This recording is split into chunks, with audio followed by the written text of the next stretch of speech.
Plática en Benarés. 26 de noviembre de 1981. Quien les habla no está pronunciando una conferencia, no está persuadiéndolos de algo ni instruyéndolos. Esta es una conversación entre dos amigos que sienten algún afecto, algún cariño el uno por el otro, que son incapaces de traicionarse mutuamente y que tienen ciertos intereses profundos en común. Por lo tanto, sentados bajo un árbol, están conversando amistosamente, con un sentimiento mutuo de honda comunicación. La mañana es encantadora y fresca, el rocío cubre los pastos, y ellos discuten juntos acerca de las complejidades de la vida. Esa es la relación que existe entre ustedes y quien les habla. Podemos no conocernos de hecho, somos demasiados, pero es como si estuviéramos paseando por un camino, mirando los árboles, los pájaros, las flores, respirando el perfume que impregna el aire, y discutiendo seriamente acerca de nuestras vidas. No de manera superficial o casual, sino muy interesados en resolver nuestros problemas. Quien les habla quiere decir exactamente lo que dice, no hace mera retórica, no intenta causar impresión. Estamos abordando problemas de la vida que son demasiado serios para eso. Habiendo establecido cierta comunicación entre nosotros, infortunadamente tiene que ser una comunicación verbal, pero entre líneas, entre el contenido de las palabras, si uno está por completo atento, hay una relación más honda, más profunda. Tenemos que considerar la naturaleza de nuestros problemas. Todos tenemos problemas sexuales, intelectuales, problemas de relación, los problemas que la humanidad ha creado a través de las guerras, del nacionalismo, de las llamadas religiones. ¿Qué es un problema? Un problema es algo que nos lanzan, algo que estamos obligados a afrontar, un reto, mayor o menor. Un problema que no hemos resuelto, exige de nosotros que le hagamos frente, que lo comprendamos, que lo solucionemos y actuemos en consecuencia. Un problema es algo que nos arrojan, a menudo de manera inesperada, tanto al nivel consciente como al inconsciente. Es un desafío superficial o profundo. ¿Cómo abordamos un problema? La manera en que lo abordamos es más importante que el problema mismo. Generalmente, uno aborda un problema con temor o con el deseo de resolverlo, de trascenderlo, de luchar contra él, de evadirlo, o si no, lo descuida o lo tolera. El significado de esa palabra, abordar, es el de llegar tan cerca como sea posible, aproximarse. Teniendo un problema, ¿cómo lo abordaremos? Nos aproximaremos al problema muy de cerca, o escaparemos de él. ¿O tendremos el deseo de trascenderlo? En tanto uno tenga un motivo, el motivo dicta el modo en que abordaremos el problema. Si uno no aborda un problema libremente, está siempre dirigiendo la solución conforme a su propio condicionamiento. Suponiendo que uno está condicionado para suprimir cierto problema, entonces el modo en que lo aborda también está condicionado, y el problema se distorsiona, mientras que si uno lo aborda sin motivo alguno y se aproxima mucho a él, entonces el problema mismo es la respuesta, una respuesta que no es algo que se halla fuera del problema. Es muy importante ver cómo aborda uno un problema, ya sea un problema político, un problema religioso o un problema de relación íntima. Hay tantos problemas. Uno está cargado de problemas. Incluso la meditación llega a ser un problema. Jamás miramos realmente nuestros problemas. Sin embargo, ¿por qué debe uno vivir cargado de problemas? Los problemas que no hemos comprendido y disuelto, deforman toda nuestra vida. Importa mucho darse cuenta de cómo aborda uno un problema, observándolo y sin tratar de aplicarle una solución, o sea, viendo en el problema mismo la respuesta. Y eso depende de cómo uno lo encara, de cómo lo mira. Cuando abordamos un problema, es muy importante que percibamos nuestro condicionamiento y nos liberemos de ese condicionamiento. ¿Qué es la percepción? ¿Qué es el ver? ¿Cómo ven ustedes ese árbol? Mírenlo por un momento. ¿Con qué visión lo ven? ¿Es solamente una observación óptica, un mero mirar el árbol con la reacción de los ojos, observando la forma, el contorno, la luz sobre el follaje? ¿O cuando observan un árbol, lo nombran diciendo, ese es un roble, y pasan de largo? Al nombrarlo, ya no están viendo el árbol, la palabra niega la cosa. ¿Pueden mirarlo sin la palabra? ¿Perciben, pues, el modo en que abordan el árbol, el modo en que lo miran? ¿Lo observan parcialmente, con un solo sentido, el sentido óptico? ¿O lo ven, lo escuchan, lo huelen, lo sienten, captan el dibujo, abarcan la totalidad del árbol? ¿O lo miran como si fueran diferentes de él? Por supuesto, cuando miran el árbol, ustedes no son el árbol. Pero, ¿pueden mirarlos sin una sola palabra, con todos los sentidos respondiendo a la totalidad de su belleza? Así, la percepción significa no solo observar con todos los sentidos, sino también ver, percibir si existe una división entre uno mismo y eso que uno observa. Probablemente nunca han pensado acerca de todo esto. Es importante comprenderlo, porque enseguida vamos a discutir la manera de abordar el temor y percibir todo cuanto el temor contiene. Es importante que nos demos cuenta de cómo abordamos esta carga que el hombre ha estado arrastrando por milenios. Es más fácil percibir algo exterior a nosotros, como un árbol, el río o el cielo azul, sin nombrarlo, solamente observándolo. Pero, pueden observarse a sí mismos, mirar todo el contenido de la propia conciencia, el contenido total de la mente, mirar el propio ser, la forma en que caminan, sus pensamientos, sus sentimientos, sus depresiones, mirar de tal modo que no haya división alguna entre todo eso y uno mismo. Si no hay división, no hay conflicto. Donde quiera que haya división, tiene que haber conflicto, esa es una ley. Hay, pues, una división en nosotros, como la que existe entre el observador y lo observado.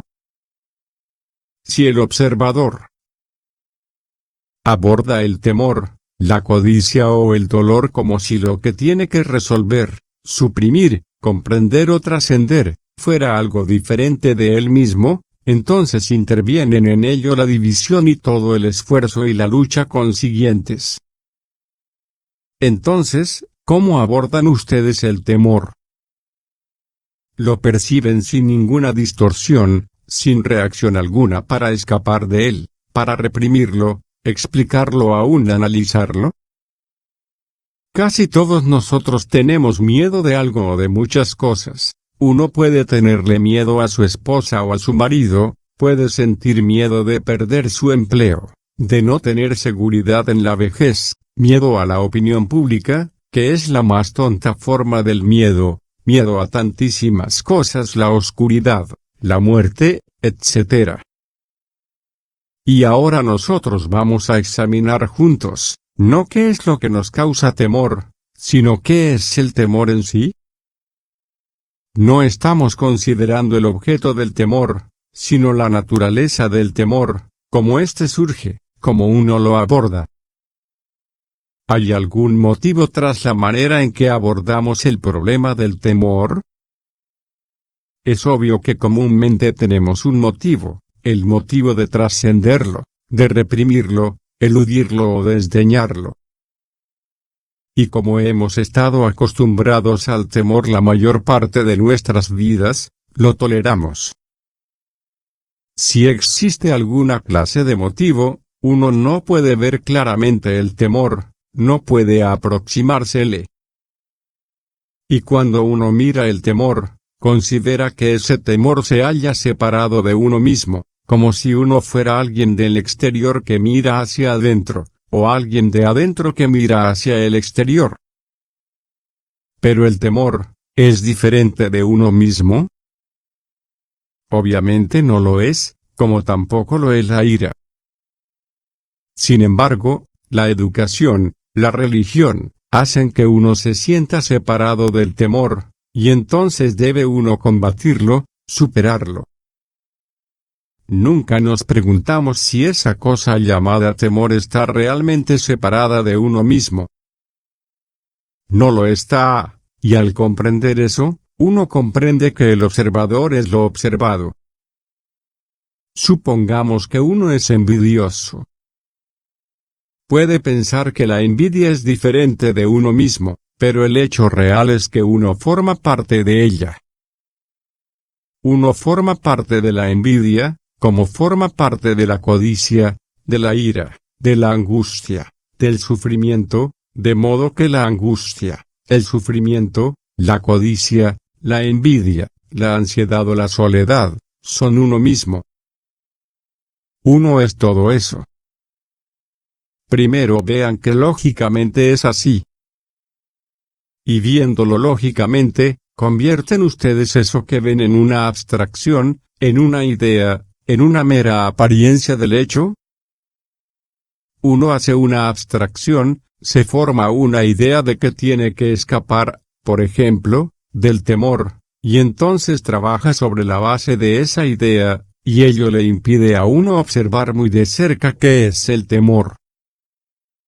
Pero si no hacemos una abstracción, sino que vemos el temor como un hecho, entonces lo abordamos sin que en ello intervenga motivo alguno, observamos el temor como algo que no es diferente de nosotros mismos, comprendemos la combinación.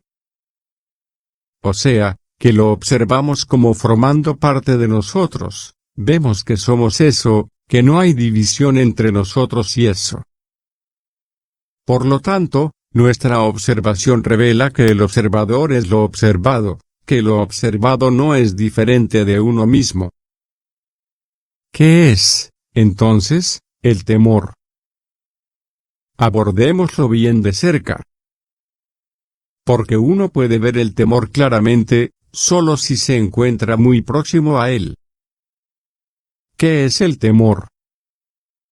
Es tiempo, como movimiento del pasado que se modifica en el presente y continúa. Uno es el pasado, el presente y también el futuro. Somos el producto del pasado, 1000 años y más, también somos el presente con sus impresiones, sus actuales condiciones sociales, su clima actual. Somos todo eso y también el futuro. Somos el pasado, que se modifica en el presente y continúa en el futuro, ese es el tiempo interno. Y también está el tiempo externo, el tiempo del reloj, de la salida y puesta del sol, la sucesión de la mañana, la tarde, la noche. Nos toma tiempo externo aprender un idioma, aprender la destreza para conducir un automóvil, para llegar a ser un carpintero, un ingeniero, e incluso un político. Exteriormente, existe el tiempo que se requiere para cubrir la distancia de aquí hasta allá, y también está el tiempo como esperanza, el tiempo interno. Uno espera llegar a ser no violento, lo cual es absurdo.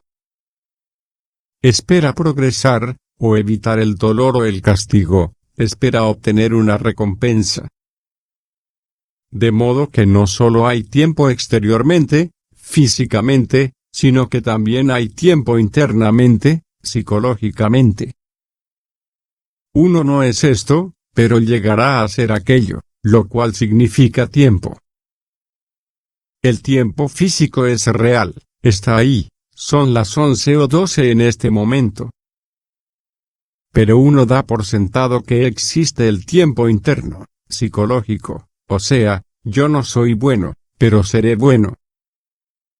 Nosotros ahora estamos cuestionando ese tiempo interno, ponemos en duda la necesidad de que haya semejante tiempo interno. Cuando el tiempo existe internamente, hay temor. Uno tiene un empleo, pero podría perder ese empleo, lo cual es el futuro, es tiempo. Uno ha sufrido, y espera que nunca sufrirá así otra vez. Ese es el recuerdo del dolor, y es la continuación de ese recuerdo en la esperanza de que no habrá dolor en el futuro. Así que uno se pregunta, ¿el tiempo no forma parte del temor? ¿No es temor el tiempo interno? ¿Y no es otro factor de temor el pensamiento? Uno piensa en el dolor que experimentó la semana pasada y que ahora se haya registrado en el cerebro, piensa que ese dolor podría repetirse mañana. Existe, pues, la operación del pensamiento que dice, he tenido ese dolor, espero no tenerlo de nuevo. De modo que el pensamiento y el tiempo forman parte del temor. El temor es un recuerdo, el cual es pensamiento, y también es tiempo, es el futuro. Estoy seguro ahora, podría no estar seguro mañana, aparece el temor. Por lo tanto, tiempo más pensamiento equivale a temor. Ahora solo vean la verdad de esto en ustedes mismos, no escuchando lo que dice quien les habla, para recordarlo y verbalizarlo. Vean realmente que se trata de un hecho, no de una abstracción a modo de idea. Son ustedes los que tienen que darse cuenta si al oír esto han formado una idea, si han hecho una abstracción de lo que han oído, convirtiéndolo en una idea, o si realmente están enfrentándose al hecho del temor, que es tiempo y pensamiento. Es, entonces, importante el modo en que perciben ustedes el movimiento total del temor. O lo perciben negándolo, o lo perciben sin dividirlo como, yo y el temor, perciben que son el temor y, en consecuencia, permanecen con ese temor. Hay dos maneras de negar el temor, rechazándolo totalmente y diciendo, yo no tengo miedo, lo cual es absurdo, o negándolo mediante la percepción de que el observador es lo observado, con lo cual hay no, acción. Normalmente, queremos negar el temor, negarlo en el sentido de superarlo, de destruirlo, de escapar de él, de encontrar alguna clase de consuelo contra el temor, son todas formas de negación, una negación así actúa sobre el temor. Luego existe una forma por completo diferente de negación, que es el principio de un movimiento nuevo en el cual el observador es lo observado, el temor soy yo. El observador es el temor. Por lo tanto, él no puede hacer nada con respecto al temor, en consecuencia, hay una clase totalmente distinta de negación, que implica un principio por completo diferente. ¿Se han dado cuenta de que cuando actúan sobre el temor lo fortalecen? Escapar del temor, reprimirlo, analizarlo, encontrar la causa, es actuar sobre el temor. Uno trata de negar algo como si ese algo no fuera uno mismo. Pero cuando nos damos cuenta de que somos eso y que, por lo tanto, no podemos actuar ni hacer nada al respecto, entonces hay no acción y tiene lugar un movimiento por completo diferente. ¿El placer es diferente del temor? ¿O el placer es temor? Son como dos caras de la misma moneda cuando uno comprende la naturaleza del placer, el cual también es tiempo y pensamiento. Uno ha experimentado algo muy bello en el pasado y eso se registró como un recuerdo. Entonces uno desea que ese placer se repita, lo mismo que cuando uno recuerda el temor de un suceso pasado y desea evitarlo. De modo que ambos son movimientos de la misma clase, aunque llamamos a uno placer y al otro temor. ¿Hay un cese para el sufrimiento? El hombre ha hecho todo lo posible para trascender el sufrimiento. Le ha rendido culto, ha escapado de él, lo ha sustentado en su corazón, ha tratado de buscar consuelo en el sufrimiento, ha perseguido la senda de la felicidad, se ha aferrado, se ha adherido a ella con el fin de evitar el sufrimiento. Aún así, el hombre ha sufrido, los seres humanos han sufrido en todo el mundo a través de los tiempos. Han tenido 10.000 guerras, piensen en los hombres y mujeres que fueron mutilados y muertos, en las lágrimas que se derramaron, en la agonía de las madres, de las esposas y de todas esas personas que han perdido a sus hijos, a sus maridos, a sus amigos, por motivo de las guerras que se han estado sucediendo milenios tras milenios y que todavía continúan, multiplicando armamento en vasta escala. Existe este inmenso dolor de la humanidad. El hombre pobre que marcha por ese camino, jamás conocerá un buen cuarto de baño, ni tendrá ropas limpias, ni viajará en avión. Todos los placeres que uno tiene, él jamás los conocerá. Y está el dolor de un hombre que es muy ilustrado y el del hombre que no es ilustrado. Está el dolor de la ignorancia, y está el dolor de la soledad. Casi todos conocen el dolor de esa soledad, pueden tener muchos amigos, muchísimos conocimientos, pero igualmente son personas muy solitarias. Si ustedes son bien conscientes de sí mismos, saben lo que es esa soledad, una sensación de total aislamiento. Uno puede tener esposa, hijos, muchísimos amigos, pero llega un día o un acontecimiento que nos hace sentir totalmente aislados, solos. Ese es un dolor tremendo. Luego está el dolor de la muerte, el dolor por alguien que hemos perdido. Y está el dolor que ha ido aumentando, acumulándose a través de milenios de existencia humana.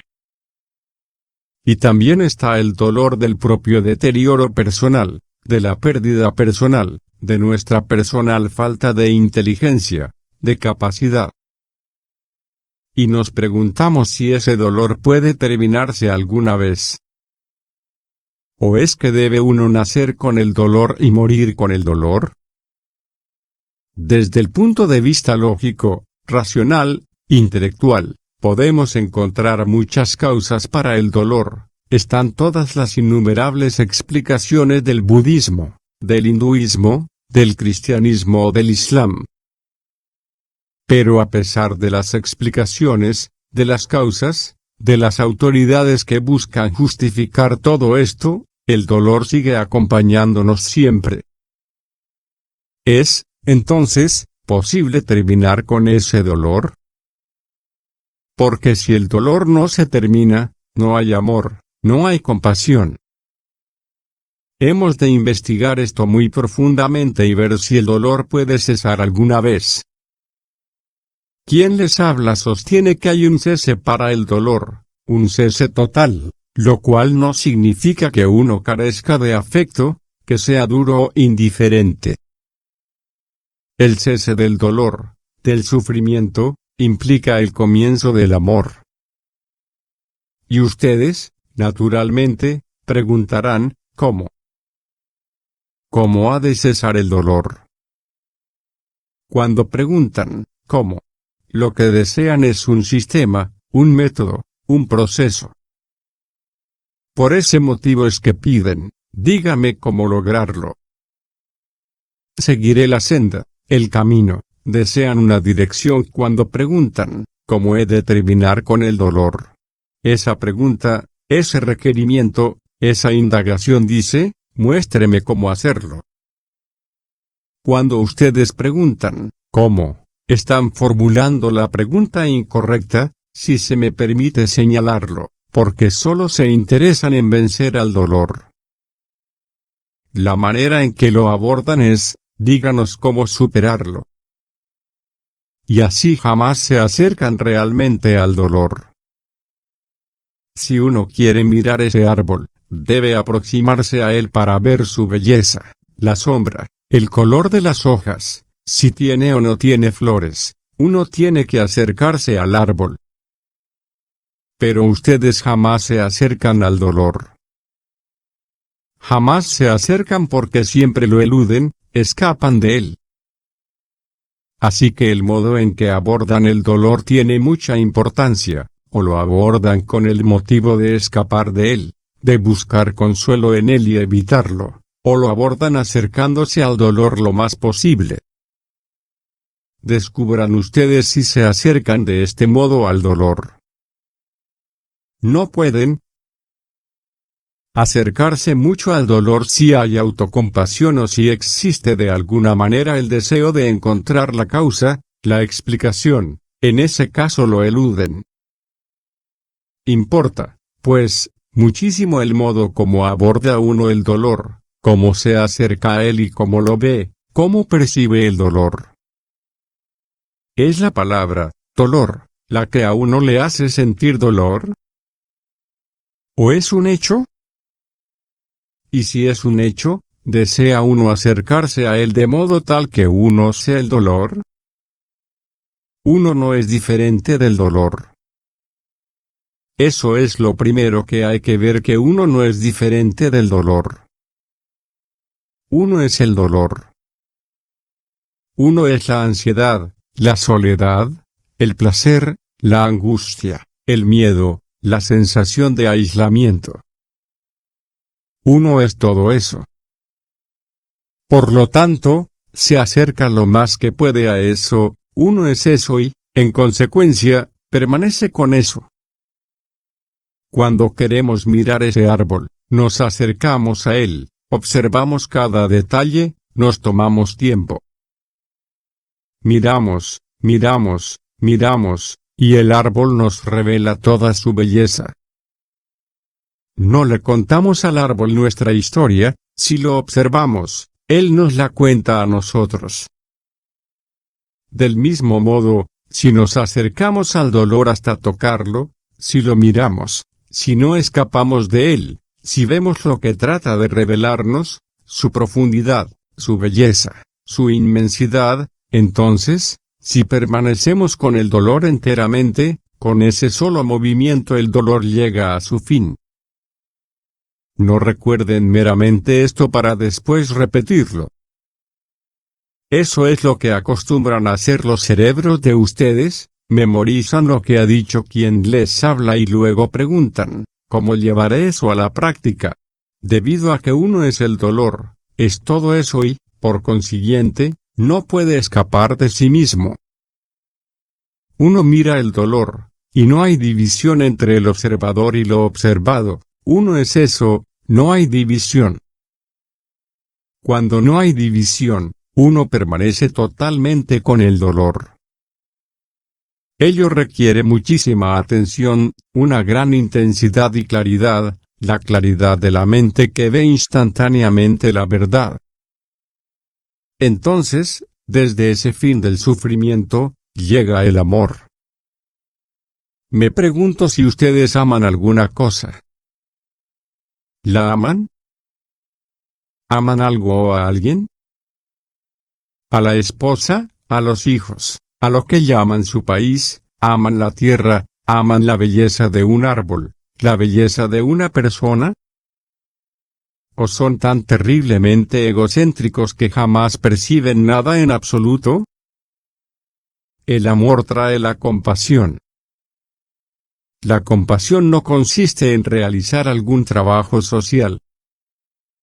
La compasión posee su propia inteligencia. Pero ustedes no conocen nada de eso. Todo cuanto conocen son sus deseos, sus ambiciones, sus engaños, su deshonestidad. Cuando se les formulan preguntas muy profundas que deberían estimularlos, se vuelven ustedes negligentes. Cuando yo les formulo una pregunta de esa clase, si aman a alguien, sus rostros quedan sin expresión, vacías. Y este es el resultado de la religión que profesan, de la devoción que sienten hacia sus absurdos gurús, hacia sus líderes. Devoción no, lo que pasa es que tienen miedo y por eso se vuelven seguidores. Y al final de todos estos milenios, son ustedes lo que son ahora. Piensen solamente en la tragedia que ello implica. Esa es la tragedia de ustedes, ¿comprenden? Por lo tanto, pregúntense a sí mismos, si se me permite sugerirlo como un amigo que camina con ustedes a lo largo de ese sendero, pregúntense, ¿sabemos lo que el amor significa? El amor que no pide nada al otro. Pregúntenselo a sí mismos. El amor que no reclama nada de la esposa, del marido, nada le reclama al otro, ni física ni emocional ni intelectualmente. No sigue a otro, no tiene un concepto para luego perseguir ese concepto. Porque el amor no es celos, el amor no tiene poder en el sentido corriente de la palabra. El amor no busca posición, estatus, prestigio. Pero posee su propia capacidad, su propia destreza, su propia inteligencia.